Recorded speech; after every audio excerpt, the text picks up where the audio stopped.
கேட்கறாங்க. நான் கேட்கிறேன், எங்க அக்காவெல்லாம் வந்திருக்கீங்க, நீங்க யாராவது வீட்டுல சும்மா இருக்கீங்களாமா? எந்த பெண்ணாவது வீட்டுல சும்மா இருக்கீங்களா? ஒரு பெண் கூட சும்மா இல்லை. ஆனா என்ன சொல்றான், எல்லா பையனும் பெண்கள் தான் சும்மா தான் இருக்காங்களா? ஒண்ணும் கிடையாது. உங்க வீட்டுல இருந்து உங்க பிள்ளை வரும், வெளியே வரும், வெளியே வந்தோட கேப்பா, ஏய் உம்மா எங்க? வீட்டுல இருக்கா. என்ன செய்யறான்? சும்மா இருக்கா. உங்க வீட்டுக்காரர் வெளியே வருவார், ஏய் உங்க வீட்டுக்காரன் ஐயா வீட்டுல இருக்கா. என்ன செய்யறான்? சும்மா இருக்கா. உங்க நாத்திரா வருவா, ஏய் உங்க அண்ணி எங்க? வீட்டுல இருக்கா. என்ன செய்யறான்? சும்மா இருக்கா. உங்க மாமியார் வருவா, ஏய் உன் மருமக எங்க? வீட்டுல இருக்கா. என்ன செய்யறான்? சும்மா இருக்கா. யாரெல்லாம் சும்மா இருக்கிறீங்க கை தூக்கணும்னா நான் தூக்குவேன். ஏன்னா நான் சும்மா தான் இருக்கேன், எனக்கு வேலையே கிடையாது. நான் பெருமைக்கு சொல்ல எனக்கு வேலையே கிடையாது. இப்ப இந்த லைட்டை வர போடுறேன், அப்புறம் போட்டுக்கலாம், அமைச்சர் போட்டுக்கலாம், அமைச்சர் போட்டுக்கலாம். முதல்ல உட்காந்து நிற்க முடியாது. திடீர்னு ஒரு வழக்கு போட்டு அது வேற வந்து நம்மள சுட்ட தெரிவிக்கிற மாதிரி இருக்கு.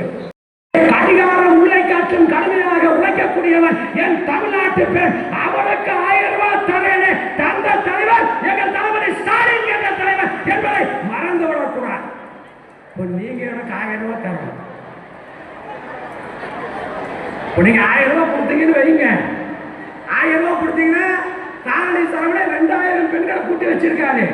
ஒருத்தர் 1000 ரூபாய்னா 10 பேர் 10000 ரூபாய், 10 பேர் 10000 ரூபாய்னா 100 பேரு 1 லட்சம் ரூபாய், 100 பேர் 1 லட்சம் ரூபாய்னா 1000 பேரு 10 லட்சம் ரூபாய், 1000 பேர் 10 லட்சம் ரூபாய்னா 2000 பேர் 20 லட்சம் ரூபாய் எனக்கு நீங்க கொடுத்தீங்கன்னா அதை வாங்கிட்டு கொண்டு போய் என் பொண்டாட்டிக்கு கொடுத்தனா என் பொண்டாட்டி சொல்லுவா, இதே 5000 ரூபாய் என்னன்னா 1 மணி நேரத்துல 20 லட்சம் ரூபாய் சம்பாதிக்கிற ஒரே புருஷன் நீ மட்டும் தான்டா உலகத்திலே பாராட்டுவா.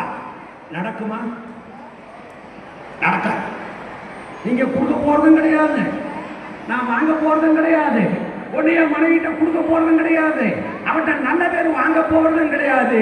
இது எப்படி நடக்காதோ அதே போலதான் எடப்பாடி பழனிசாமி இனி தமிழ்நாட்டு முதலமைச்சராய் வருவதும் நடக்காது என்பதிலே என்னுடைய அளவு மாற்றம் கிடையாது.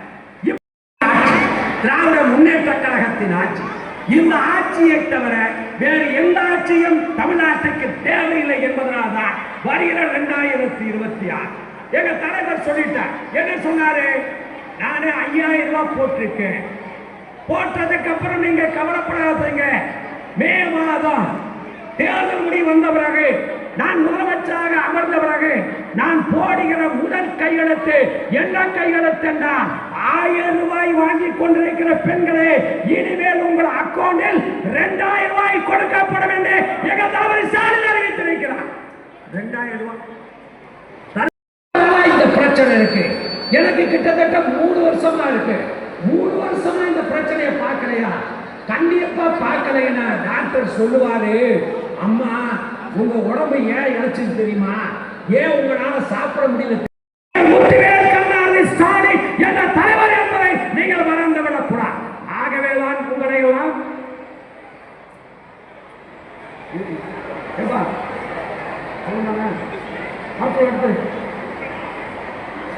என்று சொல்லி அடுத்து வர தேர்தலில் திராவிட முன்னேற்ற கழகம் 200க்கு மேற்பட்ட இடங்களில் வெற்றி பெறும். 200க்கு மேற்பட்ட இடங்களில் உதயசூரியன் வெற்றி பெற்ற பிறகு அறிவாலயத்தில் இருக்கிற தலைவர் கலைஞர் நம்மளுடைய தளபதி ஸ்டாலின் மாவட்ட செயலாளர்கள் கூட்டத்திலே கேட்கிற பொழுது தமிழ்நாட்டில் உதயசூரியன் அதிக ஓட்டு பெற்ற மாவட்ட செயலாளர் சொல்கிற ஒரே வார்த்தை, தமிழ்நாட்டில் உதயசூரியன் அதிக ஓட்டு பெற்ற தொகுதி எங்கள் செந்தில் பாலாஜி என்ற கரூர் தொகுதிதான் அதிக ஓட்டு பெற்றது என்ற வரலாற்றை உருவாக்கும் என்று சொல்லி விடைபெறுகிறேன். நன்றி, வணக்கம். என்னாலும் கரூர் மக்களின் மண்ணின் மைந்தர் செந்தில் பாலாஜி அவர்கள் மேடைக்கு வந்து விடுவார்.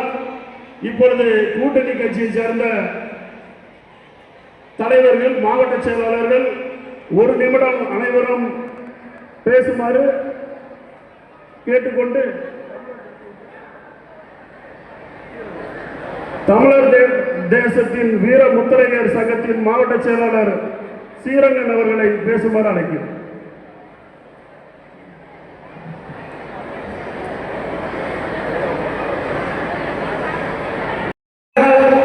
தோழர்கள் மற்றும் பொதுமக்கள் தாய்மார்கள் அனைவர்களையும் இந்த பொதுக்கூட்டத்திற்கு அடுத்து மக்கள் நீதிமன்றத்தின் சார்பாக இரண்டு அனைவருக்கும் வணக்கம். கமலஹாசனை பற்றி நான் சொல்ல தேவையில்லை. அவர் ஒரு முடிவு பண்ணார்னா நியாயமாக இருக்கும். அது எவ்வளோ பெரிய அமைச்சருக்கு மிகப்பெரிய பொறுப்பு கொடுத்துருக்காங்க. அவர் இந்த 4 தொகுதி பார்க்க போகிறது இல்லை, இன்னும் 40 தொகுதி பார்க்கணும் அவர். அதனால் அடுத்த தடவை நம்ம இந்த கூட்டத்தில் மார்க்சிஸ்ட் கம்யூனிஸ்ட் கட்சியின் மாவட்ட